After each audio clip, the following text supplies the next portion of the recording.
trouble. Oh, no, Rocky into the wall. Big crash front straightaway. Huge crash coming into the tri-oval. No, Rocky up and into the air. They're beating and banging. Burn on the bottom. Cosman up top. Kaufman, I think. No. Breyer by 1/1000th of a second. Joseph, no. At the line, Thunhorse pulls the win out at the stripe. Oh, he saves it. What's going to happen here? Here comes the canvas. Get your foot in. He's got it. He's got it. The canvas is going to win.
Burke's troubles last week has left decent margin for Minder.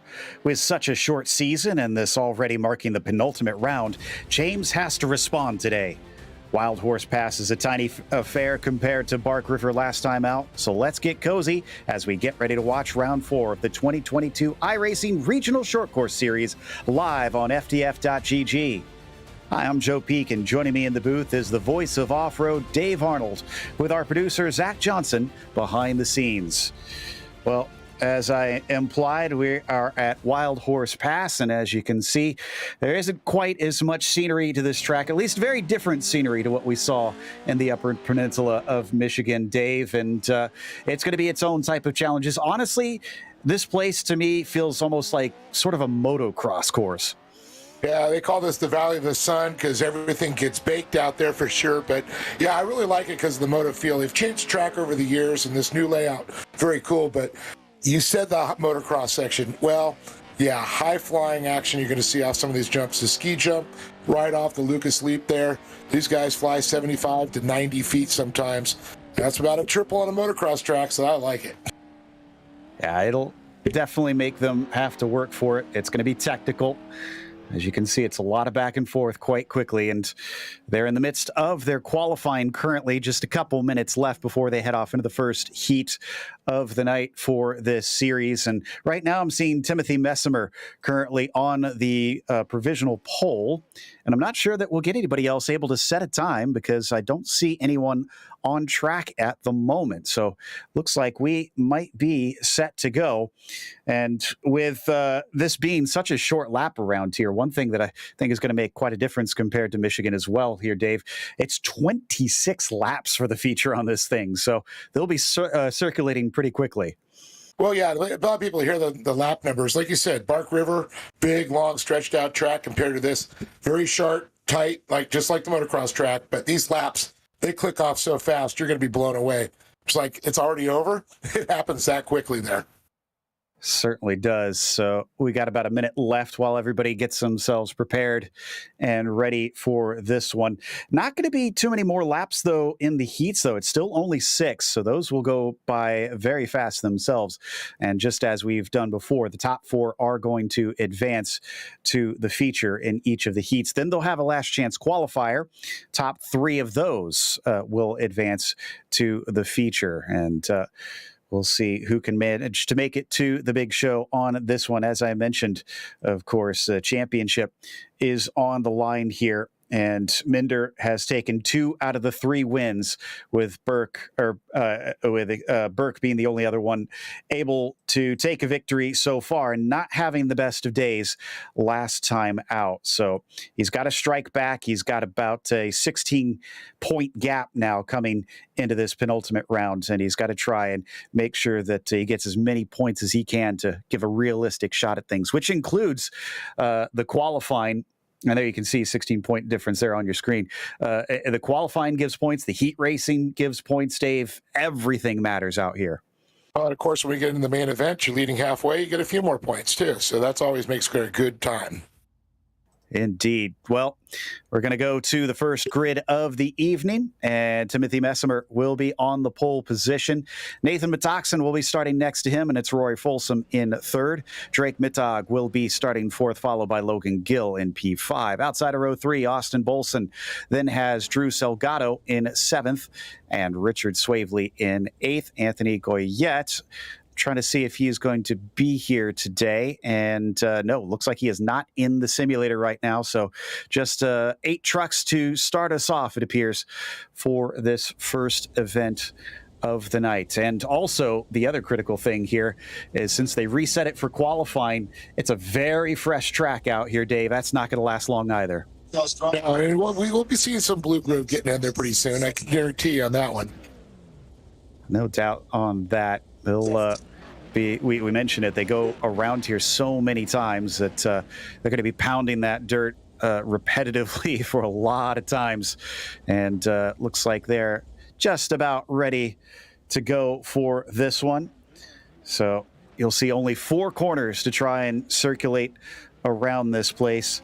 And there are some sweepers, but there's definitely some very tight hairpins in there mixed in as well. You can see as they come around that first turn, one of the slightly more open ones, and then heading into a very sharp second left-hander there, which you talked about some of the big jumps that they have over this place. That one probably going to get some decent air, I got to think.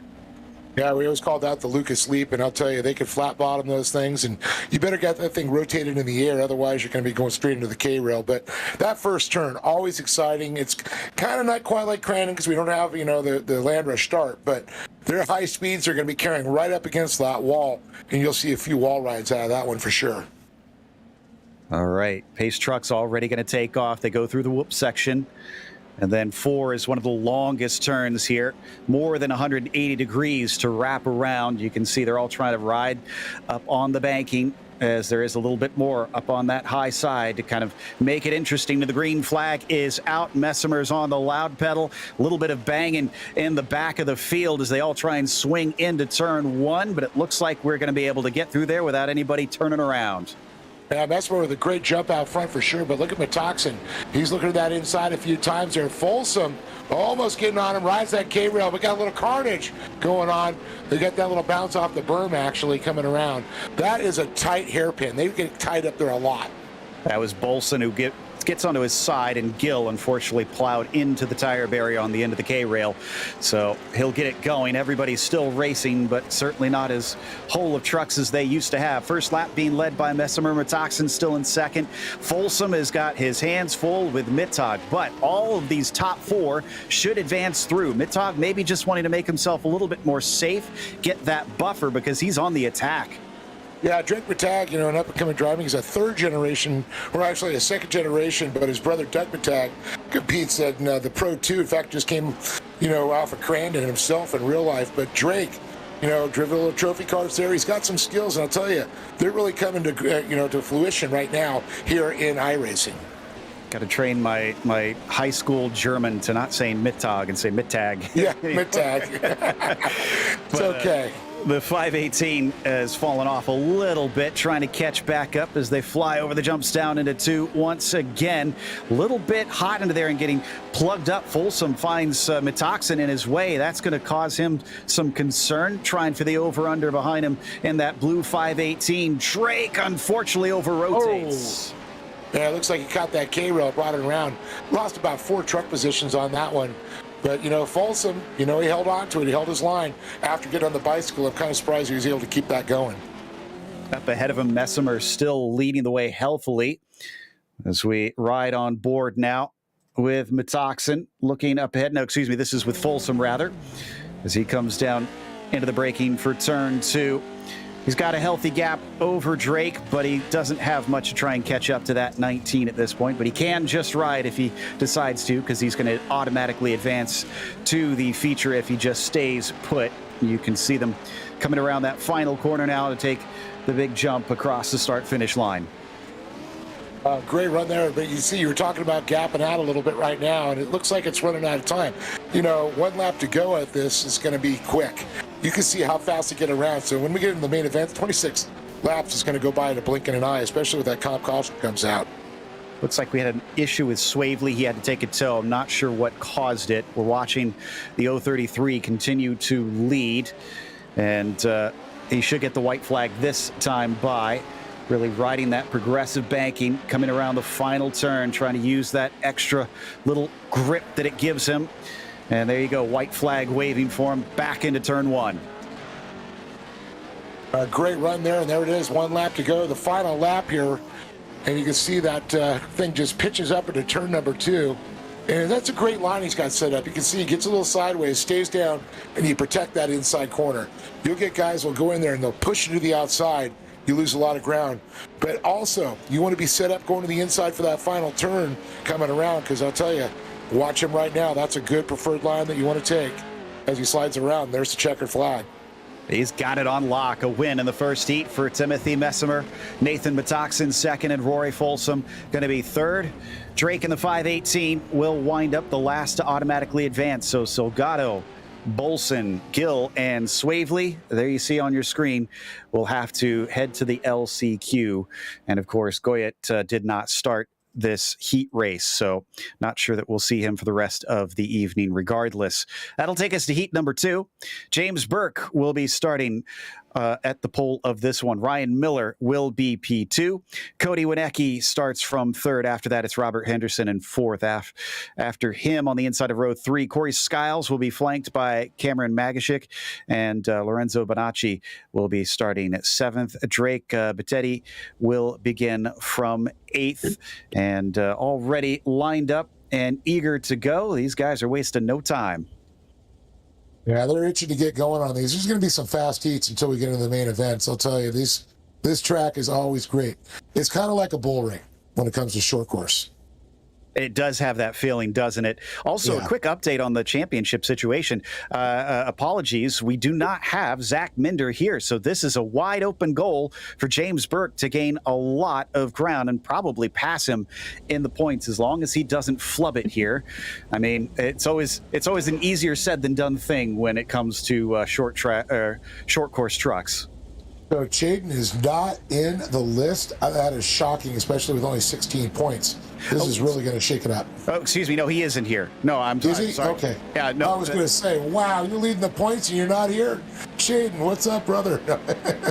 Apologies on that. I'm sorry to all the fans of Chaden Minder that I'd missed that. I just overlooked him on the sheet, so he is indeed here. Didn't mean to give anybody a heart attack on that, but he did qualify behind Burke, so he's going to be a little bit behind at the start here as we now get ready to go racing once again. The pace truck going to peel off here out of the 3rd corner, give control to the number 7.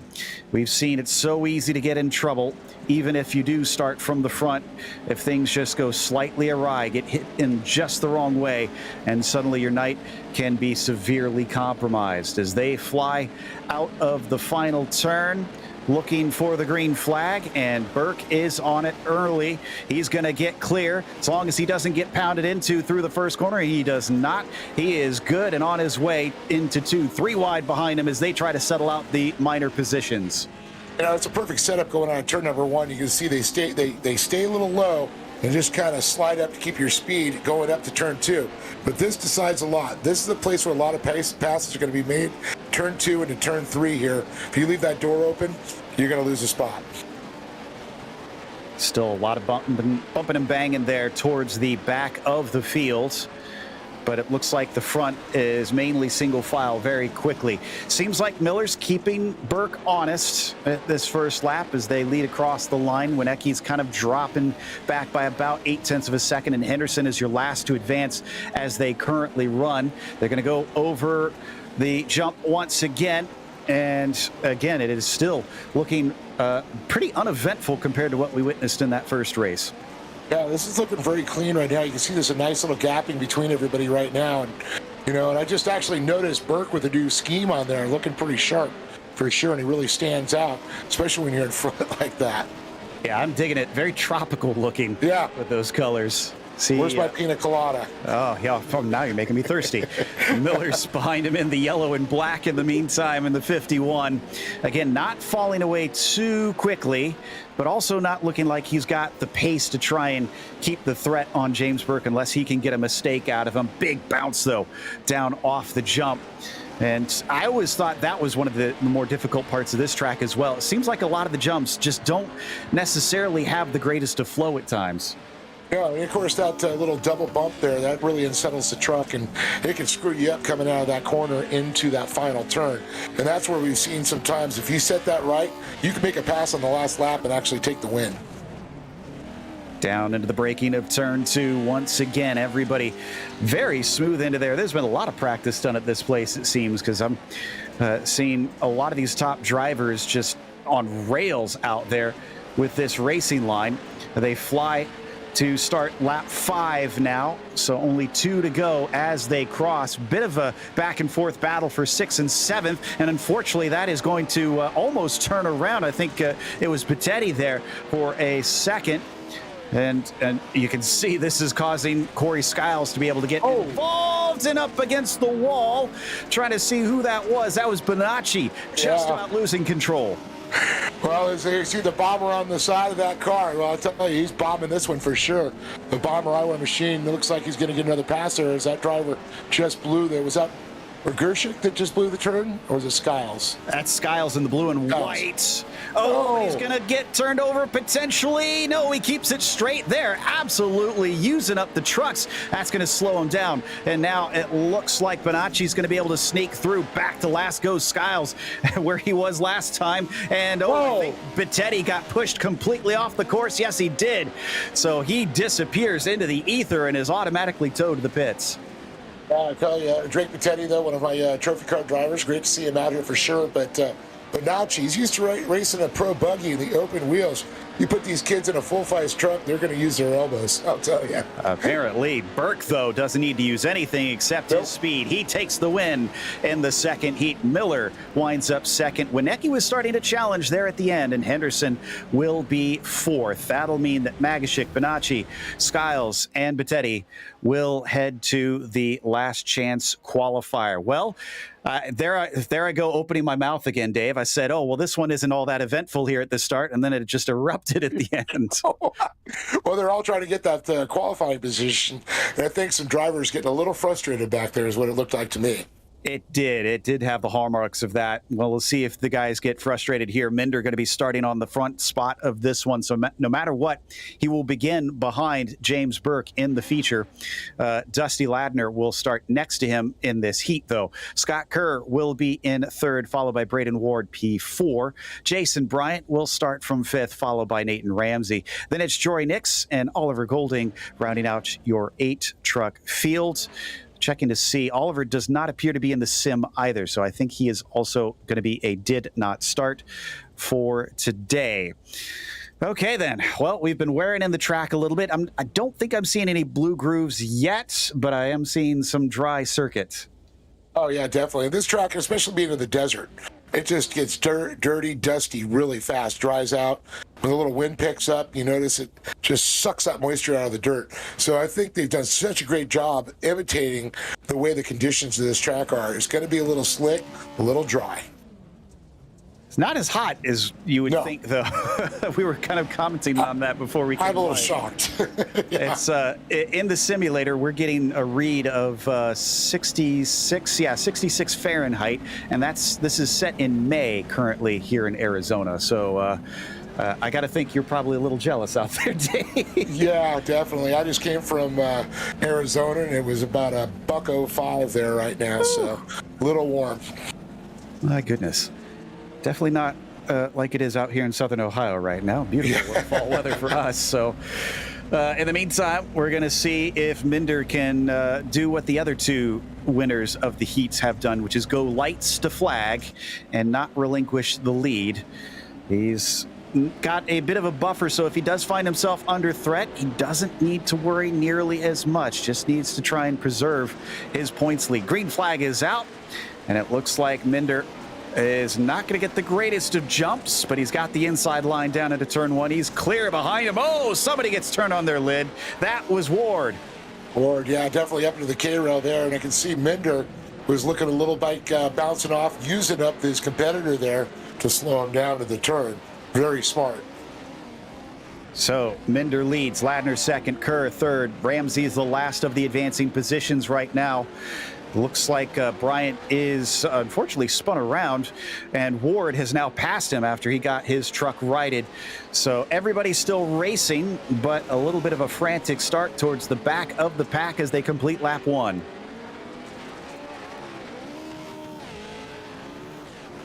Minder cutting down into turn two once again. He has well cleared Ladner. I think that 5 still looking more in his mirrors than anything, because Scott Kerr is about half a second behind down into turn 3.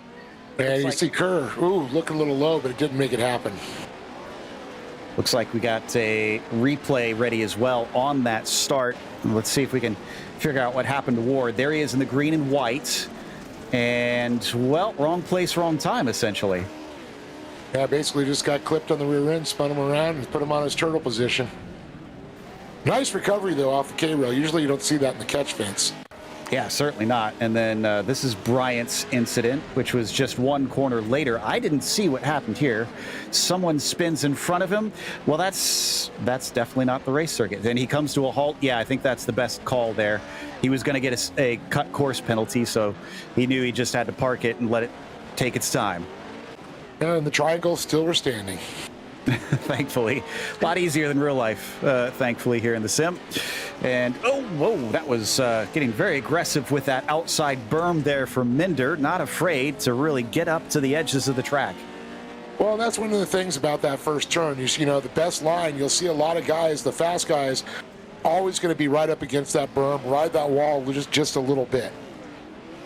A little bit of an attack. Speaking of which, Kerr on Ladner trying to take that second place away. Got the truck inside of him down through turn 3, but couldn't get the grip off. So tight through that second hairpin of the lap. This is on board with Kerr right now, giving us his view as he does this in VR. God, I feel like it already we hear some drivers say how sometimes it can be a little disorienting in VR in some cars, but in the short course trucks, God, I can imagine. Oh, that's pretty cool. I mean, looking at this guy right now, but yeah, the short course trucks, it's just incredible the way that happens. Just blows me away when we see that set up with the VR driving. That is so difficult, but it's more of an immersion. You probably can get into it a little bit more if you've been a driver in the past. That gives you that perspective. I've gotten to use a VR set with the sim before, and it's very much a game changer into the corners. That's Nick's in the wall, and it looks like he is glitched, actually, so that's pretty much race over for him. Ward is able to carry on in the meantime. I think he was the other one involved in that, as we got the checkered flag coming out. Quickly done for Chaden Zane Minder, going lights to flag as we predicted for heat number 3. Ladner will retain second, Kerr in third, and Ramsey with a rather anonymous race to be able to advance to the last chance, or to the feature automatically. Ward, Bryant, Nix will find themselves off to the last chance qualifiers. Okay, then. So that was a bit of a strange finish there for some of the drivers. And I think we're up to the first of the LCQs now, and even fewer drivers are going to advance. So this is going to be even bigger pressure. Yeah, that definitely, you're going to see a lot of hitting and beating and banging, as we like to say there. And I think right now we've seen this crew right here. That's going to happen. Yeah. Just know it. This is the first of the last chance qualifiers. So Gatto, Ward, Bonacci, Gill, Nix, and Bettetti, your drivers. Sounds like we got a replay of whatever happens there at the end of the race so we can try and dissect it. Let's take a quick look at it before we get going, since we got the time. Just maybe a little too far inside because he slows himself down. And, oh, they hit midair, and that is always the last thing you want. And that's what spun him out there and put him on that KO thrill in through that catch fence. Must have popped it. I wonder if he's going to get a bill from iRacing ruin that catch fence. Yeah, really. Dug it all the way into the ground on the other side somehow. So that definitely put him outside of the advancing positions on that one. Says there's fewer laps on this as well. Only 4 laps, and we're talking 36 seconds a lap, I believe. So this is done in basically 2 to 3 minutes. And how many are we taking out of this one? 2? Only 3 go to the feature. Okay, 3 go to the feature. All right. Half the field after this is over are done for the night, and already some frustrations looking like they are boiling over as somebody in the back made contact there. I think that was Gill getting bumped by Bettetti, and I don't know if that was intentional or if he just was not aware that there was a checkup in front of him, but we'll see soon enough, I'm sure, once they unleash all these trucks with their full power around this track. And there goes the pace truck now. So Gatto has that pole position. It is going to be a top 3 for him if he wants to keep racing for the evening, and he is on the loud pedal very quickly. Great start for that 109, almost 3 wide behind him for second as they fly down into turn 1. And you can see they're getting together a little bit, but I talked about getting out of that first turn, getting up on the wall, and you can see that our front runners have done that. And this is where it really comes into where you get that pass. You establish it, get your nose into turn number 2, take it, but you want to be set up to drop down and take that and protect that inside or the middle line, because that's where the fast lines are. You go too far out and you blow that turn, they're going to take the spot right away from you. They are antsy for these advancing positions. It was 3 wide for second coming over the leap, and it's wound up going in favor of Ward. Gill is in the last advancing position, and Bonacci is the man hung out to dry. He's going to try and play catch up with him, but he has precious few laps to do it. And a good run. Now you can see him settle into that position right there, the preferred line. Bonacci drops in right behind Gill. And this is where you're going to throw it out there. Bonacci's going to try and get that nose in. Oh, that was an issue. That was Nix going off the course and ending his day. Essentially, Gill, though, under threat as Bonacci almost able to go through. He's going to try and get the launch. He's got momentum, but can't quite put himself in the right position. Sends him a little deep into the turn with extra momentum. That's going to now give him traction off the corner. Gill doesn't have the insider, does he? Will he be able to chop down? Sends it in, and Bonacci takes the spot. And a great move there by Bonacci. It was more door-to-door contact. It wasn't anything to turn his position. Basically, just kind of pushed him out of the way. Oh, over rotation almost. With perfection like that, might as well call him Fibonacci. That was a brilliant move. And so Gatto is still up in the lead, streaking away from everybody. Ward has become much more comfortable in his second place as they're on the white flag lap now. Bonacci is still going to play defense, but I don't think Gill's close enough as it sits currently. And that's going to allow Gatto just pretty much to walk away. But, you know, Ward and Bonacci are okay. The question is, how physical is Gill going to get going in these last turns? He's got up to him. I think he's going to get pretty physical. I don't think he appreciated being shoved to the side, but no, he's going to play fair. Just a tiny little touch. Tries to switch back as Gatto is going to take the win ahead of them in this last chance qualifier. Ward will be second. It's going to be close, but Bonacci holds him off and advances. An incredible finish there for these drivers to get out of the LCQ to get into the main event, but they're going to be starting in the back and doing a lot of fighting and getting up there.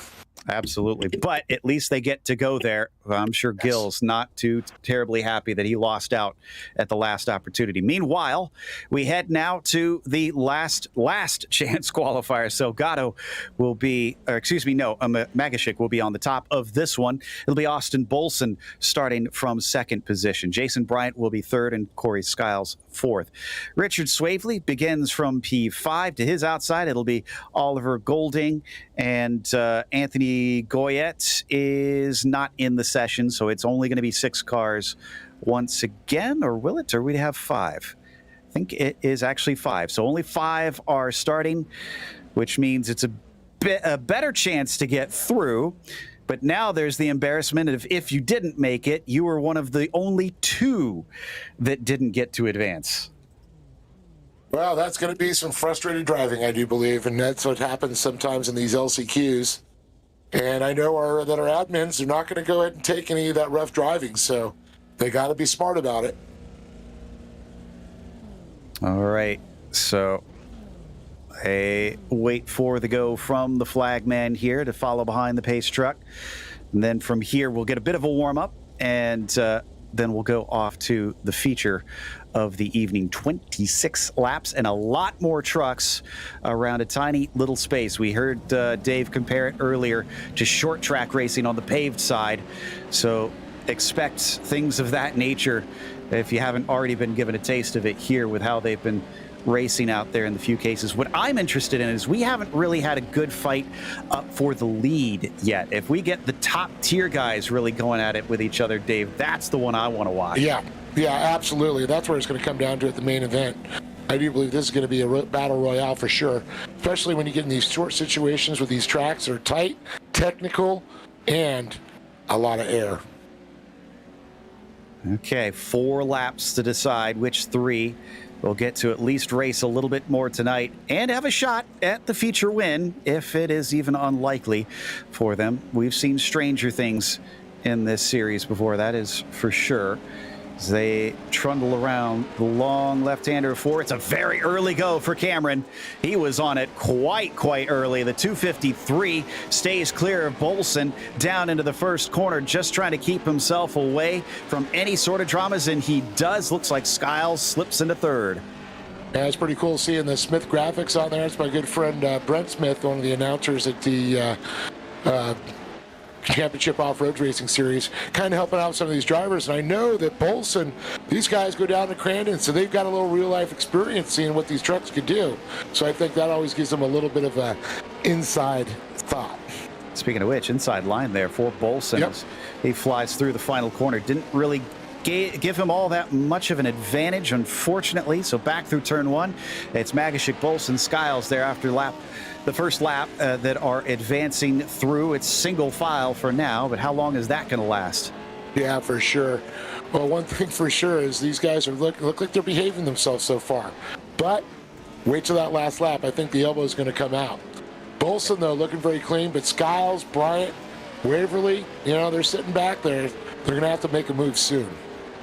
Yeah, Skiles isn't under threat from Bryant currently, but I don't think he wants to dilly-dally and literally be the last car in the field if he finishes where he is when they start the feature race. So he's probably going to try and see if he can get something on Bolson as long as he doesn't risk both of them falling out. Oh, and he's going to get into the back of him.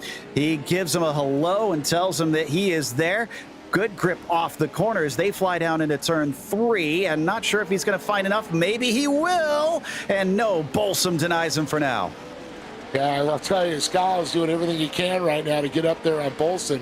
Look at the inside, leaning on him a little bit, tries to get off just a little bit. He doesn't want to turn him around because I know the admins are not going to like that. No, and unfortunately slowing himself up because Bryant's now getting in there. Bryant gets to the side of him. He now has the attack. He's going to try and go up to the inside of turn 2, and he's way shallow into the corner. That is not the line you want. I can even tell you that. Skiles has easily passed him. Yeah, that's going to be difficult when you basically just leave it wide open. Yeah, I thought maybe he could have had a good chance at it, but threw that one away there on the last lap as the checkered flag is out for Cameron Magashik, taking the win in the second last chance qualifier. He goes through, Bolson goes through, and Skiles will round out the podium in this race. Bryant and Swavely can say goodnight and hit the showers early, as that's the last opportunity anybody had to get into the feature. There's your finishing results for this one. So those top 3 are the ones you're going to be seeing. Again, the rest you can wave goodbye to. I believe we're going to take a short break during this warm-up. We'll be back after this with more of the Regional Short Course Series.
Welcome back to Wild Horse Pass. We're at the penultimate round of the Regional Short Course Series, and right now we're waiting for them to finish up warm-up before they head off into the feature. So, your thoughts, Dave, after we've seen a bunch of smaller and very short races, and somebody apparently went over the limits there as they flew off the track, but from what I gather and from what I remember of previous races we've covered here, I am not expecting it to be nearly that calm in the feature. No, it's not. It never is. I mean, one of the things when the laps start to run out, these drivers tend to get a little frustrated.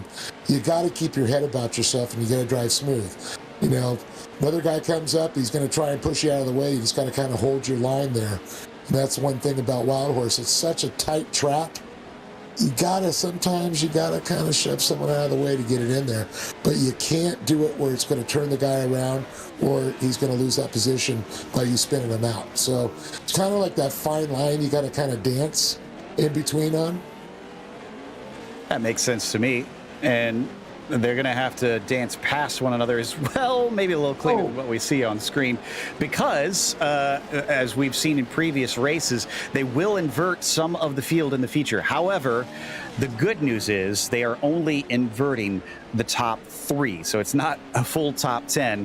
That'll just be Messimer, Burke, and Minder, which is very bad news for Burke, Dave, because Minder will start on the pole now.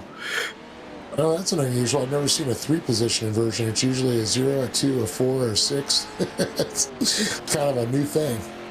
Yeah, so much to the dismay there of James Burke, who's desperately trying to find his way back forward in the championship to catch up to Minder, is going to have to try and overtake him. Now, we will also have a competition caution during this one as well, and that is double checking to see, end of lap 12 is when that one is going to be taking place. So this might actually be a case where we will have to hand some laps back on this one with how short it is around you. Even after only 12 laps, don't count out the fact that we could see some drivers either be off pace or just find themselves spun around and losing enough time that the leader catches back up to them.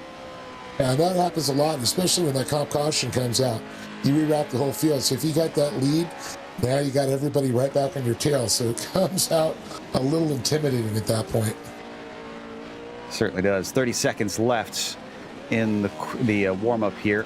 And then we're on our way to that feature grid.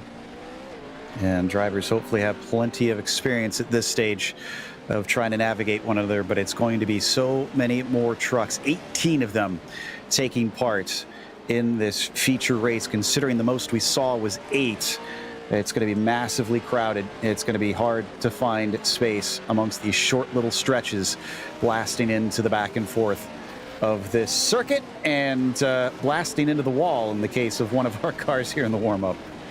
Yeah, it looks like a possible motor blue on that with Bonacci there with the smoke, but you know, they do get a reset on that one, obviously. Before that, it's just a warm-up, but you know, this track has probably had more laps than any other track in iRacing. It's one of the first tracks that came out. So a lot of these drivers spent a lot of time on this one for sure. No doubt. Yeah, first of 2 is Wild West was the other one. Yep, but correct. Timothy Messimer will start out on the pole.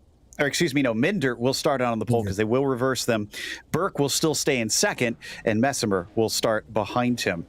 Nathan Batoxin will begin from P4, and it's going to be Ryan Miller in the 5th position. After that, Dusty Ladner will start from 6. Rory Folsom, P7, has Cody Winecki to his outside. Scott Kerr and Drake Mittag will be the last 2 in that first slide. After that, Robert Henderson will be in 11th. You've got Braden Ward starting. Nathan Ramsey is my timing and scoring shuffles on me accidentally. Ramsey starts in at 12. So Gatto P13. Magashik will be in 14th and Ward in the 15th spot. From there, Bolson, Bonacci, and Skiles round out the rest of the fields. Now, we're going to have a short hold, it sounds like, as I think we had a driver that had an issue with their connection here. So they're going to try and give it a bit of time, try and bring them back in. And they did this last time out as well, I believe, back at Bark River, just giving a small hold to make sure that since we are able to, make sure that every driver who wants to participate in this feature and earned their way in gets to race. And I do love that that consideration that the organizers of this series give to the possibilities of sim racing. So we'll just hold here above from the blimp as we wait for them to get in, and everybody gets to twiddle their thumbs for a moment. Well, I got a little insight on James Burke. I guess Smith Graphics making that new design, a little tropical. Now, was that Bush's baked beans on the side of it? I believe that's what we were told, yes. That's great. Yep, there it is. So that's pretty cool little setup there. Nice stuff there from James Burke. I do love all the creative paint schemes that you can get here in the sim that the drivers come up with. So, all right, well, and it looks like, yep, we got Minder in now. So we are good to go. And they are going to switch around those top three, so expect them to hold for maybe just a second even after that pace truck takes off, and they'll get those three to swap around. Burke can essentially stay put where he is, and it's just the inside of the first two rows that will change hands. So it looks like they are now given the go-ahead, and there pulls off Messimer. He's going to allow, looks like Minder's going to get up in his position there. See if you can back that in there. Keep it tight. And I can see they were waiting on Minder. That's our points leader. You can't leave without a points leader. Yeah, exactly. At least give him at least a fighting chance for the kid. And, well, he's really going to have a fighting chance, starting with a clear track in front of him. But if you're James Burke, I got to think you got to go aggressive into turn one here. Well, with only 2 rounds to go and 16 points before coming into this with separating, I'm not sure what the points are now with Burke winning his heat race there and on the top qualifying position he talked about. But it's going to be every position is going to matter for Burke. That's for sure. Absolutely. So they come around turn 3 now, and we'll see Minder have control of the field. Does he go early, or is he going to give it a patient wait? Probably wants to try and catch out James, so make sure that he can't get up to him and get aggressive on that first go. And there he is. He's on the loud pedal. The 030 or the 415 is away down into turn 1. Burke can't quite get to him. Behind him, as you'd expect into the first corner, it's a little bit of a mess. I don't see anybody on their lid, though. Looks like we're through. Hands are clean there. Oh, a little contact that goes through, but Burke right up in the tail of Minder. But you saw a little slide job down below. Didn't pay off so well for the 5 car there for sure, which is Ladner. And then Metoxin's going to be right up on him as he battles right behind him. Burke gets to the inside of Minder down through turn 4, but can't quite lean on him out of the corner. He is still right on top of him, as you can see there at the bottom of the screen, flying back into turn 1. This time he shoves him a little wide on the exit, and Burke is really trying to make something of this. He knows he needs to get past that blue and white machine. We're watching behind him on Miller there in the yellow and black, but just up ahead, the 7 car is wearing out the rear bumper of the 415. Oh, he's definitely letting Minder know he's right there, right in his pocket. Show him a tire, the old motocross moves. Very well used in short course for sure. You think he's going outside, you drop back down, and you jump to the inside. Kind of little head games. And he is just using the whole track there for sure.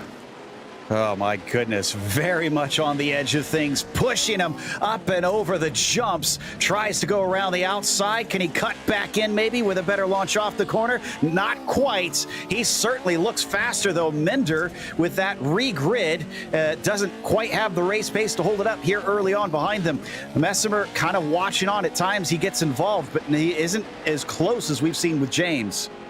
And Minder's, he's no stranger to pressure for sure. He's raced, through the trophy carts and now the UTVs. The young man definitely knows how to hold up against pressure. You can't rattle him that bad at all. Certainly not from what we're seeing here in these early laps. No. We're on lap 4, and even though he's had that bright pink and orange car behind him for most of the laps, he is unfazed, as I think we had a little bit of a switch between Miller and Metoxen back for 6th position, maybe. They've also got Ladner involved. That's a all downright mess as they come through the whoops. Yeah, Miller is all over Ladner and Metoxen, just watching it unfold right in front of him there. And I think these guys are just waiting for them to take each other out.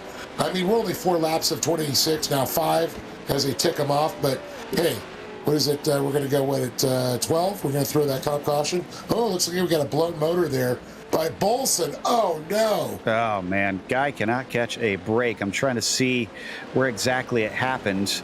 And it was quite some time ago, actually. Yeah, this is multiple laps ago. He'd been running around with a smoking engine for some time. Burke is still there. He is making sure that Minder's going to have to earn this win if he wants it. And it's not going to win him the championship, mind you, as, Ramsey is parked. Looks like the 29 got stuck in turn 3. He's going to get it going, but he was facing the wrong way for a moment. All throws me a few times. I see Nathan Ramsey. I'm thinking of Nathan Ramsey, the motocross racer. It kind of throws me on that. A little close. Hey, not a bad name to have either, though. Absolutely. Well, Minder, as he continues to lead, now starts to stretch for the first time. He's got those legs out, and he has some comfort zone. Back to the number 7. And let's see if he can continue to make good on that. He doesn't need to run away, remember, as I think there's a bit of a battle between Ladner and Miller once again. Well, I think Messimer up there with Burke starting to catch up just a little bit, but I think Burke's starting to get a little frustrated, starting to overdrive the car. He's got to settle down, get his marks, follow his lines. When you start just overcorrecting, you're going to make mistakes, and that's what happened. I think Tom Minder was able to gap him a little bit. Probably didn't hurt at all. Back and forth, back and forth. This group is just swapping them around. Metoxen, unfortunately, gets in too slow. Drake is going to take advantage of that in the 518. He is passed now and into 6th place. Battle carries on between Miller and Ladner. Cuts back underneath through turn 1 once again, but can't find the grip off the turn. And watching it unfold right now, it looks like Ladner's getting a lot of Miller behind him. You know, Miller's right up on him. He's going to start pushing him. He's got a whole lot of rear veneer. And it looks like Miller trying to go to the inside. But you see that kind of where the blue groove, that's where you want to be. Fake Miller was just right in that right line. Just Ladner just had a little too much on him. And Timothy Messmer has unfortunately turned his truck over. He completely rolled it coming along the front stretch. So it is now Ladner into 3rd, Miller fighting him for a podium position instead. Oh, just incredible there. Ladner able to do it. Now look at this. Miller looking down again the inside. Let's see if he's going to go outside in here. Matag, oh, Drake Matag, a little contact with him. Punches into the side of him. That slows them both up. Ladner says, thanks, I'm out. You guys have fun with each other, and I'm going to keep this 3rd place. Yeah, definitely. Look at that blue groove really starting to develop. We didn't see it so much in the first heat races for sure, but I'll tell you, right now, that's where the traction is. Oh, looks like Matag just got punched out into the fluff.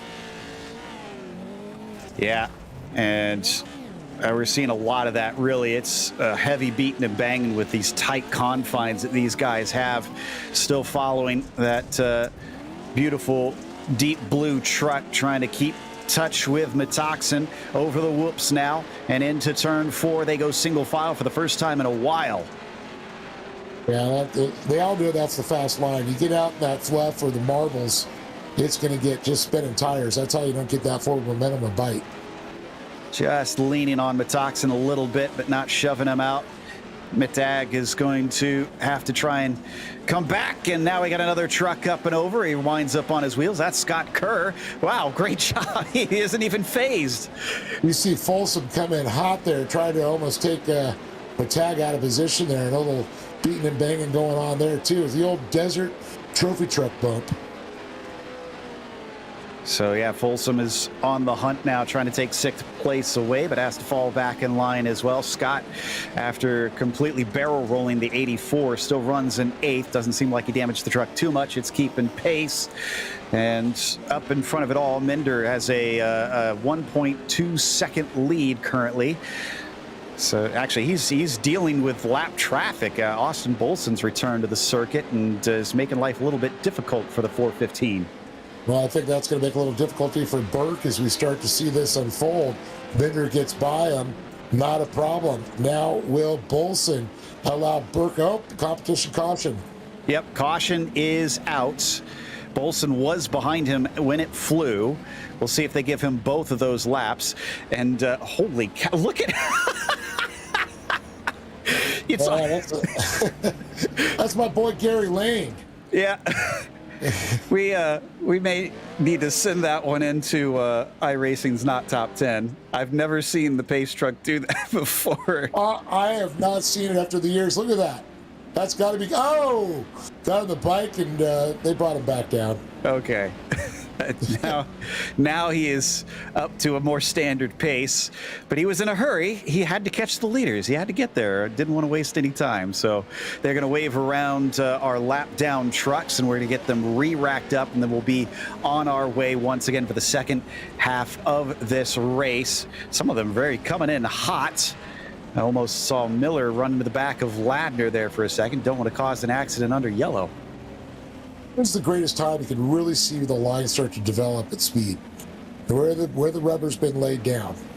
And a lot of people don't realize how much dirt can get blue grooved out and a lot of rubber down there. And it's so much traction.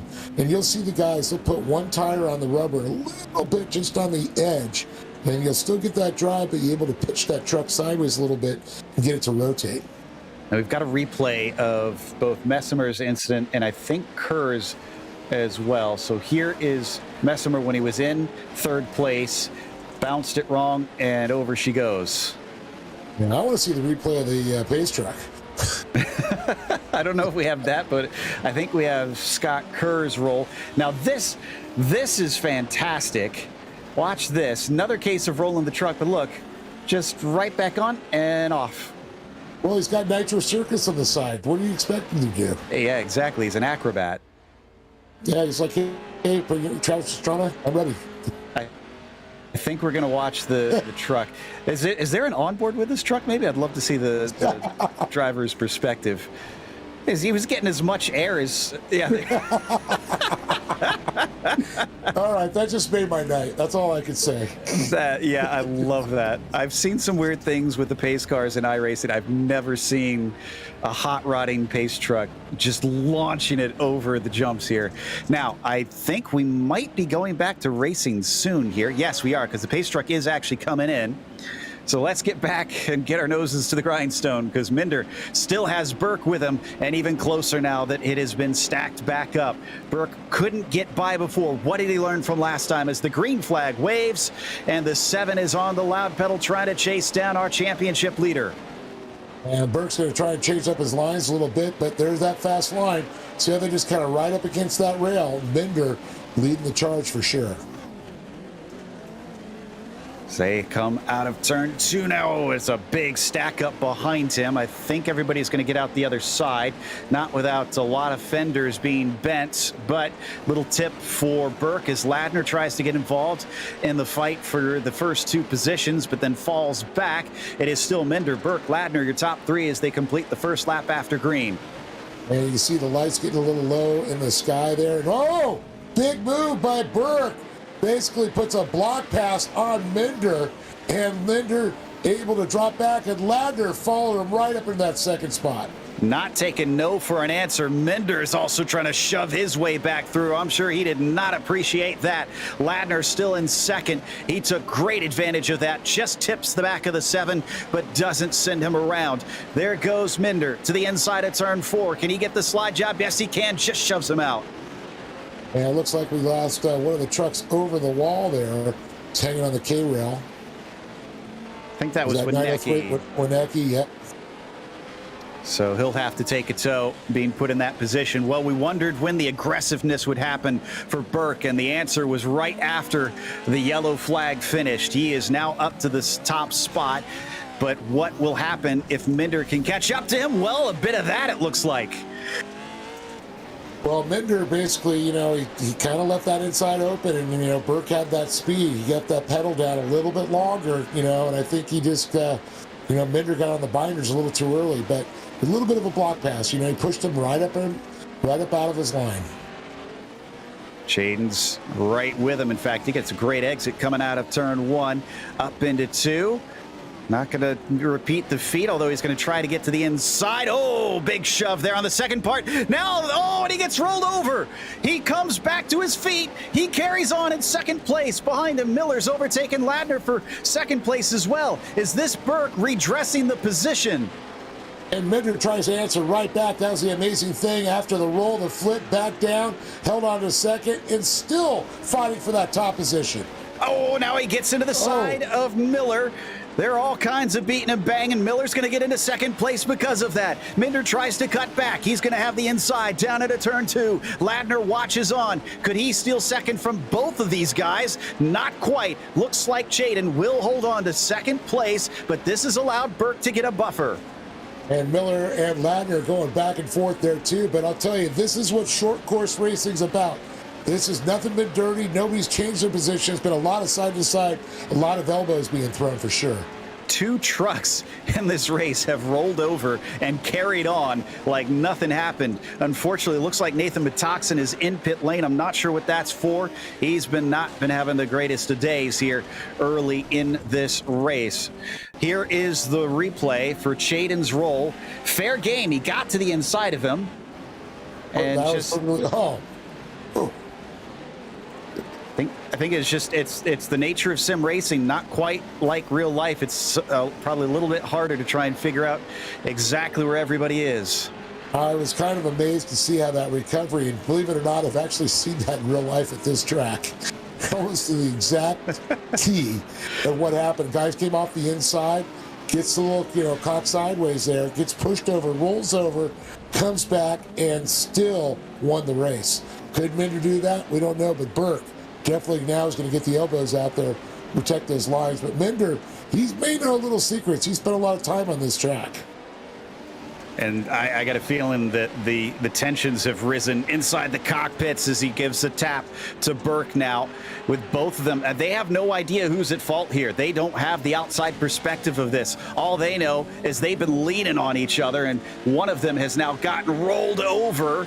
So Minder, I'm sure, is a little hot under the collar, the 415, trying to see if he can attack for the lead. He's probably getting that deep breath in there, and look at that. Burke came down, trying to shut the door on him. But these two got to watch out. Miller, he's already shown that he can throw it right up to the inside of him. And they got to be careful with the contact between the two of them, because they could just hand it to Miller. And Ladner, he'll be, he's got a little gap back there, but you know what? These two get in trouble. Ladner could be up in a podium position too with Miller. And nothing says we couldn't have a surprise on this one as they fly around turn 1. 3 laps to go now.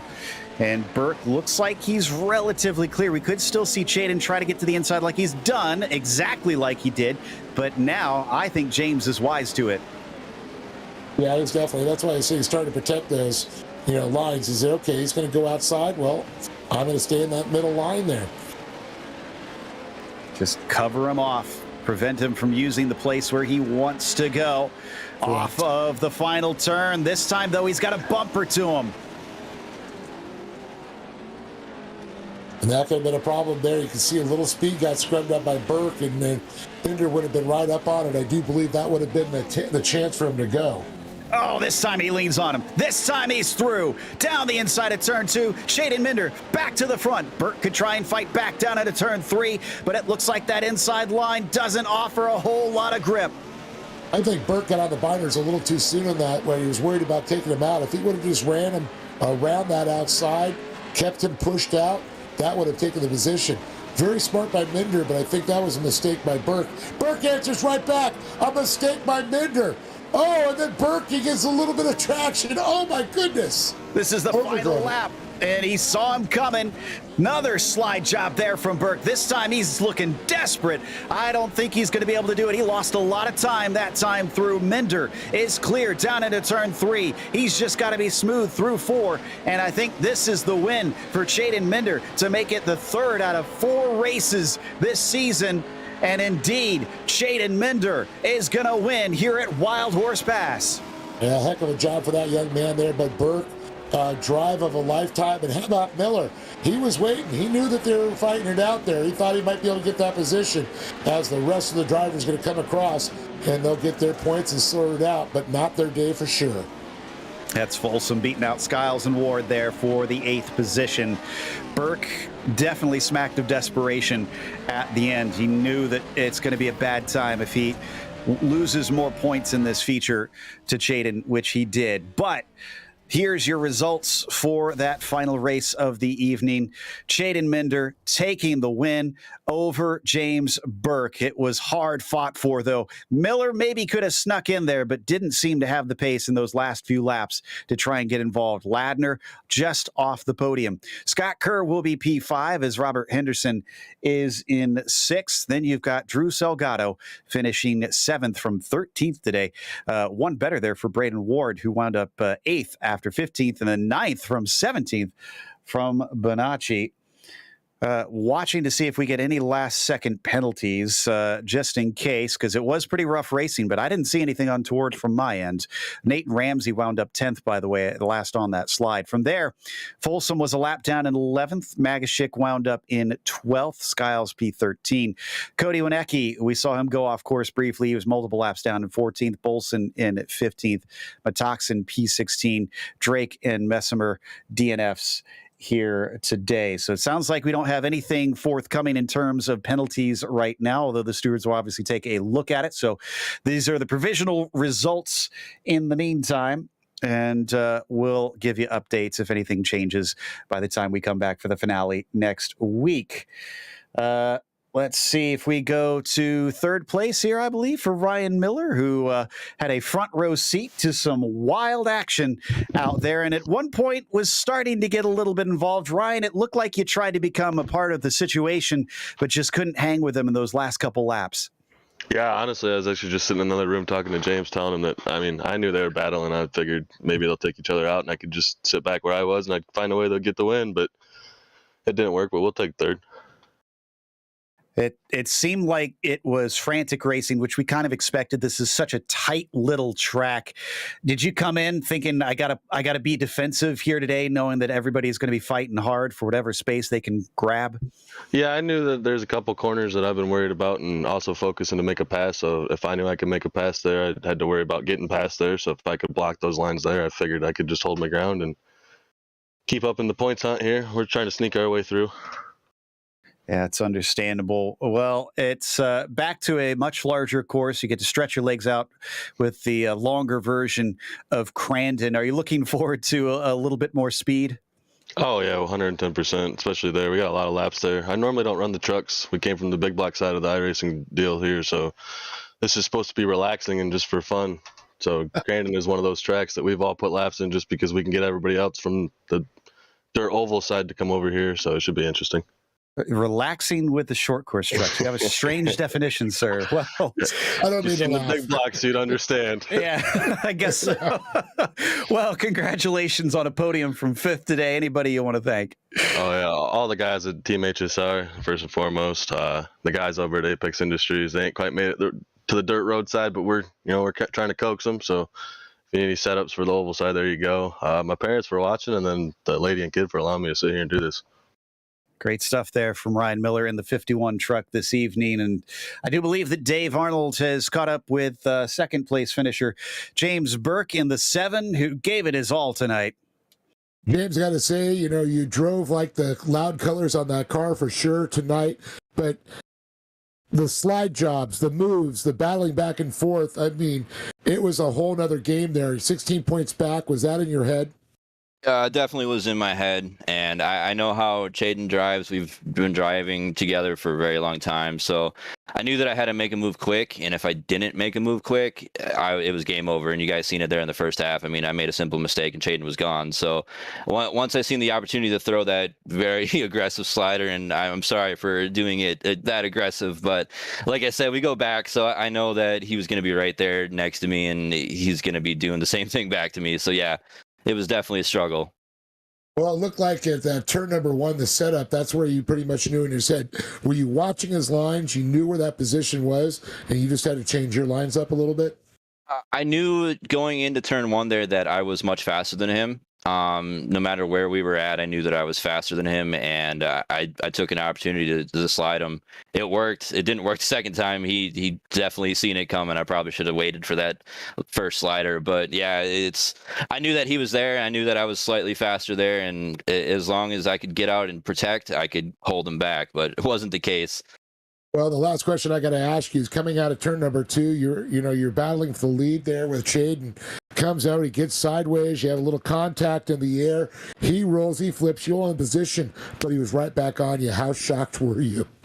I was extremely shocked and upset at the same time. I seen him shoot inside in that corner, and on my screen, it looked like he cut the corner. So I wasn't exactly mad that he flipped. And then when I seen him, he was right back in my mirror. I'm like, man, this sucks. And then I was kind of hoping for somebody behind him just to get up in his bumper and distract him. But Ryan, he did his best to keep him behind him, and he couldn't keep him behind him either. So yeah, he shut up for Chaden for driving so good. I don't know how. I really don't know how he survived.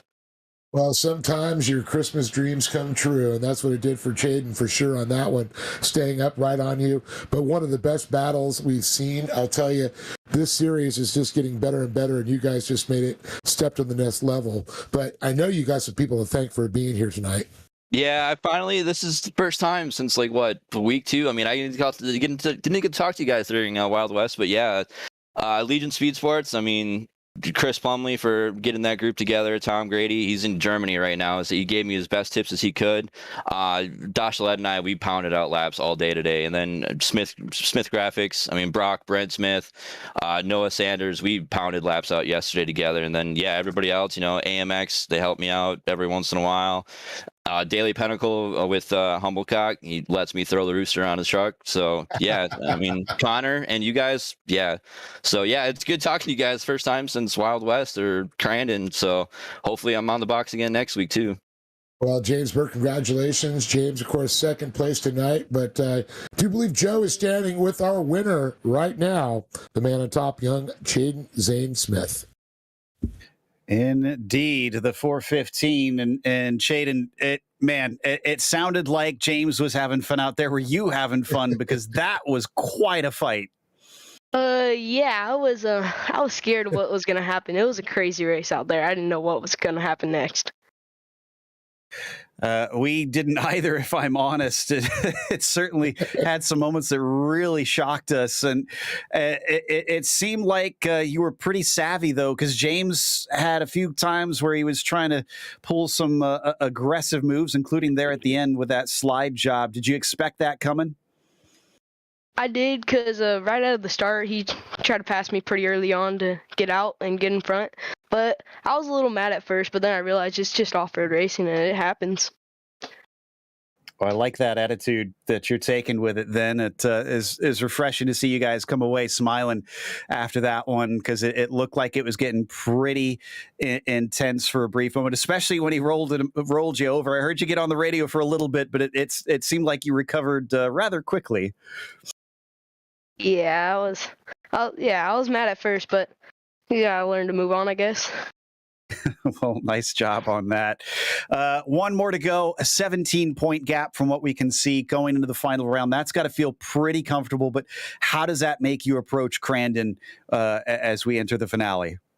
I don't know. I'm just going to try getting out front early like I did again and hold my spot.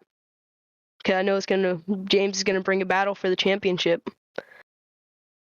No doubt. He's probably going to fight you tooth and nail, hoping that he can maybe take that away. But 3 wins now on the season. Who helped get you the third? I like to thank Drake and Drew again, and Zach was coaching me all week again, just helping me out, and then Mason Prater and Elite Esports out there helping me. Great stuff there from Jaden Zane Minder, our winner here today at round 4, Wild Horse Pass Motorsports Park in the 415 truck. Before we go, quick mention about some of our upcoming events. We got the final round of the eNASCAR qualifying iRacing series from Texas. That'll be Thursday, September 29th at 9 p.m. Eastern. We have the Bar Visuals FTF Cup Series and the Winstel Gen 4 Challenge, both from Talladega this week. And then we have October 1st at 10 p.m. for a Winstel. The FTF October 1st at 10 p.m. and Winstel October 2nd at 8 p.m. Then our second season finale at Crandon, at Crandon on October 3rd at 9:20 p.m. Eastern for this series. Again, a big thank you to the team today, Dave and Zach. And as we mentioned, the next race will be October 3rd. That'll be the finale here for the iRacing Regional Short Course Series. Until next time, though, race clean, race hard,